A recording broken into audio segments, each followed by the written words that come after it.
It was a pandemic of influenza that struck in the early months of 1918. We generally say it struck in three waves. So there was a first kind of mild wave in the Northern Hemisphere spring of 1918, which receded in the summer or late spring. Kind of all the dates depend on where you were in the world. And then there was a second wave which erupted in the latter part of August. And receded towards the end of that year. And then there was a third wave, which was sort of intermediate in severity between the other two, which emerged in the early months of 1919.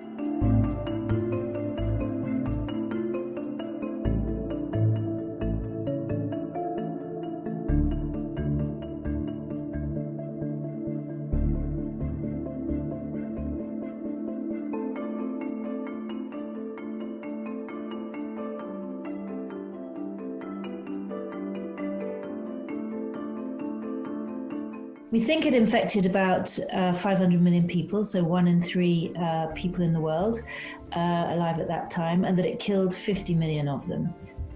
Those are the current estimates we work with, and the death toll could have been even higher because there was a big problem with underreporting at the time. They didn't have a reliable diagnostic test.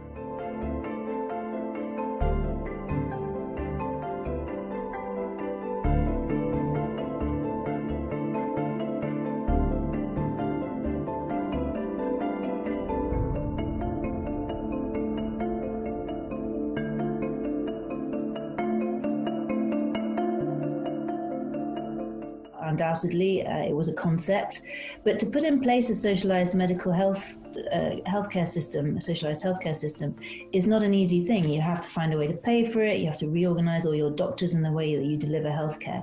And so no country had really got around to it yet. And I think that the pandemic is what gave the stimulus to do that, because there was a realization that a pandemic was a global health crisis that you had to treat at the population level. You couldn't treat individuals, and you couldn't blame. There was no point in blaming individuals for catching an illness or treating them in isolation.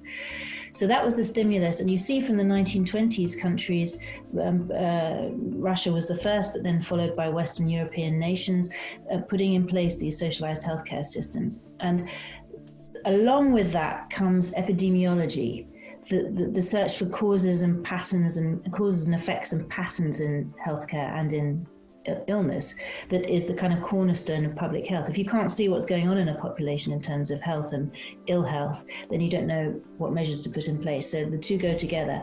And so as a result of that, what happens is that the baseline health of populations starts to become much more transparent, much more visible.